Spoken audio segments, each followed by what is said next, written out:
Every single member of our government should be held to high ethical standards. My name is Aswar Rahman. I'm the digital content creator for the Declaration for American Democracy, and I wanted to share with you a major aspect of the For the People Act.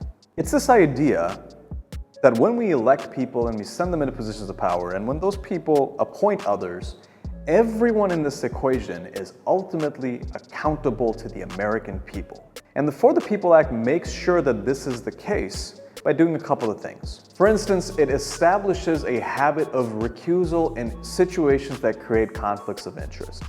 Members of the executive branch cannot, for instance, take part in decisions that may benefit, let's say, their spouse who's involved in the outcome of that decision. It creates prohibitions on presidential conflicts of interest of a financial nature. So it means that if a president has a monetary investment somewhere or has something to financially gain from something that's supposed to be a part of their duties as a representative of the American people, as the executive, the leader of the American people, they're not allowed to do that. The presidency comes first. It makes it so that the White House, whenever they give ethics waivers, there's greater transparency behind the who, the what, and the why.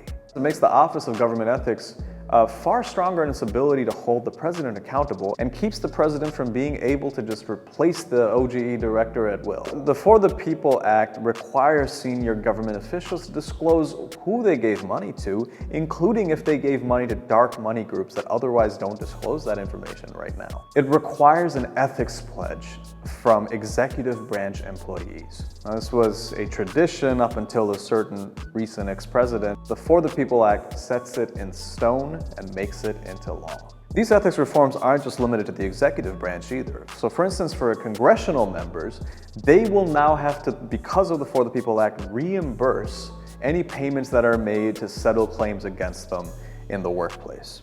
That's just common sense, and that should have been in place a long time ago, in my opinion. Just like on the executive side of things, the congressional side is also prohibited from having financial conflicts of interest in decisions that they're a part of.